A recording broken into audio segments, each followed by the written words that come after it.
O problema qual era? Qual lugar onde tem mais católico do mundo? América Latina. 40% dos católicos estão aqui. Qual o país com maior concentração de católico pela porcentagem? Brasil. E eles estavam perdendo membro pra caramba para as igrejas evangélicas. Então, qual foi o racional? Precisamos de um cara especializado nesse novo problema. Quem que a gente pode chamar? A gente tem que chamar um cara, assim como a gente chamou um polonês para resolver o problema da União Soviética, vamos botar o primeiro sul-africano. Sul-americano, perdão. Pega um latino. Falei sul-africano por causa do o Trump. Você viu? Ligado. Vi. Vamos ter que pegar um sul-americano. E além disso, tem um plus. Mataram 2 coelhos com uma cajadada só. O cara não é só sul-americano, o cara era jesuíta. Sim. Primeiro papa jesuíta da história, que para quem conhece a história da Igreja Católica sabe que isso aí era uma coisa tão inimaginável quanto você ter um papa norte-americano. Por quê?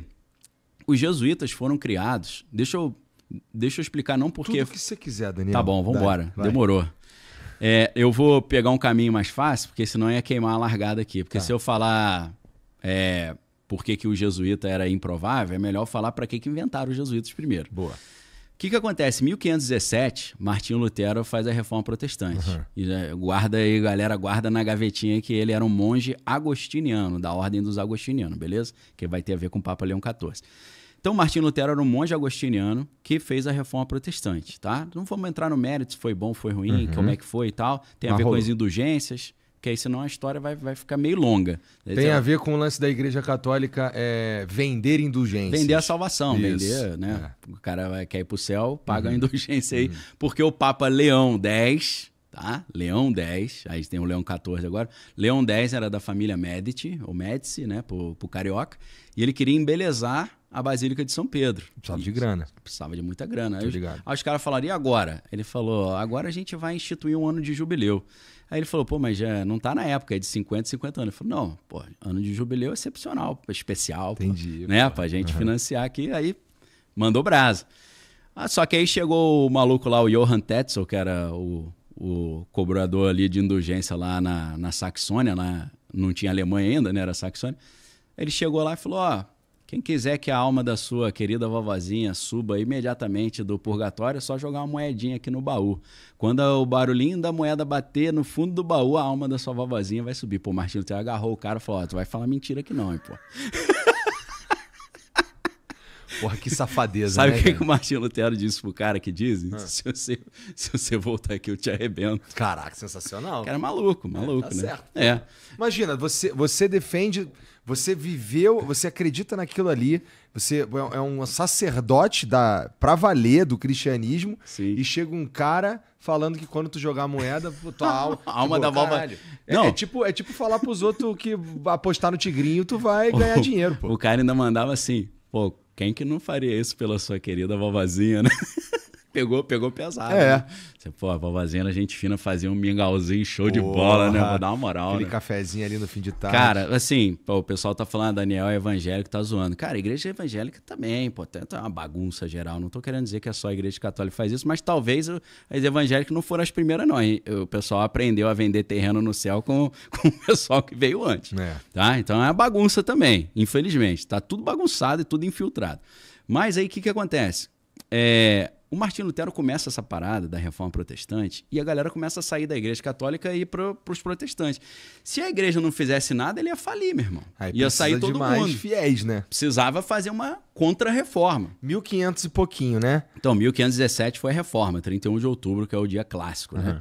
E aí, o que a igreja faz? Ela se reúne num concílio de Trento e eles montam o que fazer. Então, eles falam, cara, a gente tem que conter o avanço dos protestantes. E aí, eles chamaram um cara, um espanhol, chamado Íñigo López, talvez seja meu parente, meu pai é espanhol, né? E o cara ganhou um nome novo em latim chamado Inácio de Loyola. Inácio de Loyola, um espanhol, que tinha participado de um grupo ali separatista na Espanha chamado Los Alumbrados. Qualquer semelhança com a ideia de os iluminados o iluminismo e o Illuminati é só coincidência, né? Mas não é, né? Tem uma história interessante. Então eles chamaram esse ex-militar Inácio de Loyola para criar uma ordem católica, Companhia de Jesus, para militarmente conter o avanço dos protestantes, fazendo o que tivesse à altura. Espionagem, infiltração, manipulação, tudo que você puder imaginar. Tanto que a Companhia de Jesus é a mãe de todas as agências de espionagem que existem hoje, né? Se mesmo? se você pega um filme... É claro que, pô, filme não é verdade, mas é uma ilustração baseada em fatos reais. O filme O Bom Pastor, que é com o Matt Damon, produzido pelo Robert De Niro, Angelina Jolie novinha. Esse filme não estava disponível nos streaming mais não, mas agora voltou, para quem quiser assistir. Esse filme vai mostrar a criação da CIA. A CIA foi criada dentro da Universidade de Yale, dentro da Sociedade Secreta Skull and Bones, que a gente já teve vários presidentes americanos dali de dentro. E você vai ver que eram católicos. São grupos de católicos, membros desses grupos, né, da Ordem de São João, dos Cavaleiros de Malta, pessoal jesuíta, e eles que criaram isso aí. Na verdade, a confissão auricular já era uma operação de inteligência também. Porque o cara chega... Não, o cara chega pro padre e fala, ó, fiz isso, não sei o quê, peguei a mulher dele, não sei o quê, roubei de não sei o que lá, me perdoa. O cara já tem essa informação pode ser usada para o exercício do poder. Igual os russos fizeram com a ideia do compromat, que é o documento comprometedor, que eu vou chantagear o cara, né? Sim. Então, os jesuítas começaram essa guerra contra a reforma protestante, para conter o avanço do protestantismo, se espalharam pelo mundo e falaram, vamos chegar primeiro que os protestantes, para já dominar o pico. Então, quando você tem, na época do Papa Francisco, 2013, os evangélicos tomando membro dos católicos, tem que ser um sul-americano para salvar a América do Sul e tem que ser um jesuíta que está treinado 18 anos da vida dele para fazer essa missão. Então, primeira coisa que eles fazem, Jornada Mundial da Juventude em Copacabana, no Rio, para dar um gás na juventude católica. Já nesse plano, vamos evitar de perder membros, vamos dar um gás no catolicismo brasileiro. E deu certo, você vê que o catolicismo hoje está né, revigorando aí, tem uma galera forte aí, né? Então faz parte desse... Foi um plano bem feito. E aí o que acontece? Galera progressista feliz, porque o Francisco progressista, esse negócio de vamos cuidar do pobre, uma igreja mais sinodal. O que é uma igreja sinodal? Uma igreja que não tem uma hierarquia rígida, é mais horizontal, tipo, eu não mando em ninguém, aqui é todo mundo igual. Então uma igreja mais voltada para o povo, uma influência da teologia da libertação, que é a parte marxista do cristianismo, que tem um lema que é bem categórico, né? A opção preferencial pelo pobre. A igreja optando pelo pobre. Então, os progressistas estavam felizes com aquela situação.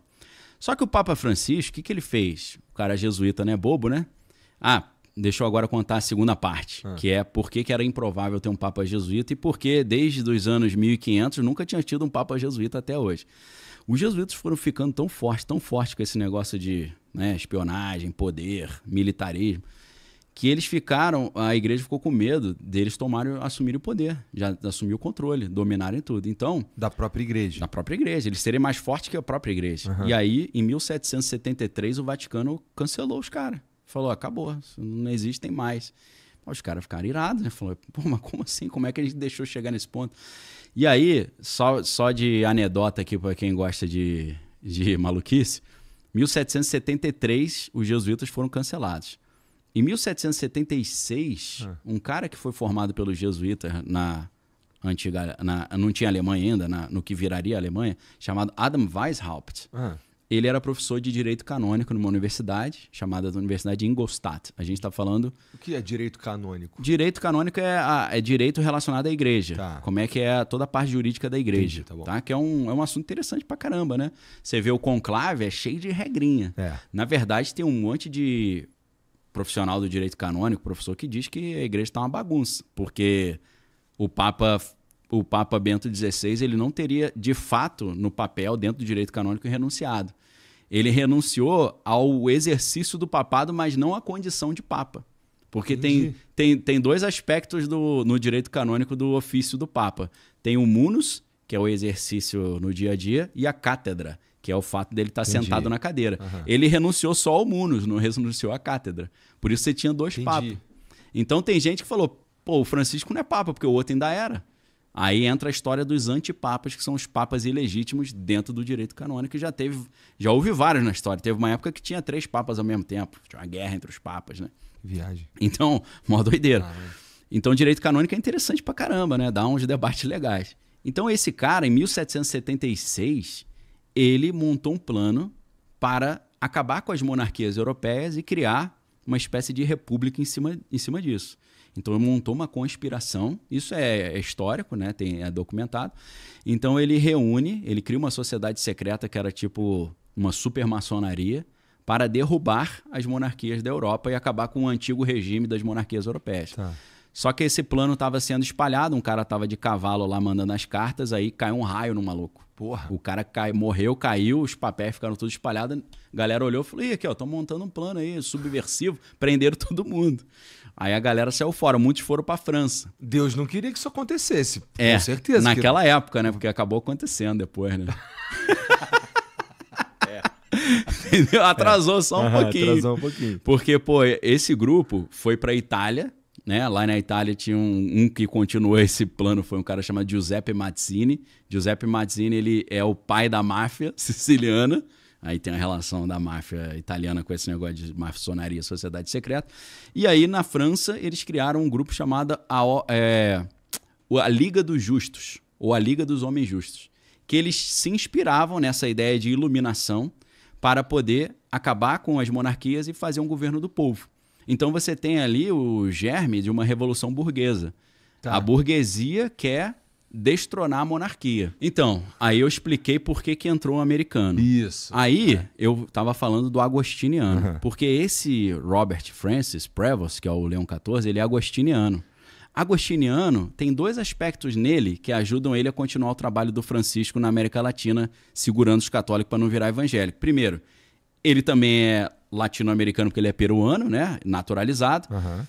Ele é chefe de toda a parte da América Latina da Igreja Católica, ele é o responsável pela América Latina e ele fala espanhol fluente, ele mandou um espanhol até na posse lá. Não falou inglês, o que é interessante, o cara americano, nasceu em Chicago, não falou inglês, mas falou espanhol. Por quê? Para não ficar aquele negócio de, ele tá trazendo o império capitalista agora pro Vaticano, que eles estão na opção preferencial pelos pobres até então. E aí, o que é interessante? Além dele ser latino-americano, entre aspas, naturalizado e poder continuar esse trabalho de fazer a ponte, ele é agostiniano. Pô, Martim Lutero era agostiniano. E os agostinianos devem estar doidos para falar, um agostiniano fez essa bobagem da reforma protestante, a gente vai resolver essa parada com outro agostiniano. Bora pra cima, entendeu? Entendi. Então eu falei, cara, esse maluco é o cara perfeito, hora certa no lugar certo, meu irmão. Tinha que ser ele. Depois que eu descobri quem ele era, eu falei... Eu intuí que era um americano, mas esse cara é perfeito, encaixou igual uma luva, meu irmão. Eu não sei porque que ele escolheu o nome Leão XIV. Então, isso aí é outro mundo de conversa, né? É Tinkerbell? Não, esse é pé no chão, pé no chão. Porque o Leão I, Leão Magno, Leão Grande, foi o cara que resistiu à invasão da Europa do Átila Huno. Tá. O Átila Huno veio com elefante, meu irmão. Cruzou o Estreito de Gibraltar, dominou a Espanha, França, Portugal e foi indo para Roma. Passou pelos Alpes suíços de elefante. Brabo. Chegou lá, meu irmão, papa kamikaze o Leão I. O Leão I falou, isso aqui é comigo. Foi sozinho falar com o cara, com o exército. Falou, meu irmão, pega tuas coisas e dá linha na pipa aí, que aqui não tem essas palhaçadas, não. Aqui é Roma, irmão. E tô fazendo uma brincadeira, mas o maluco cascudo. Ou seja...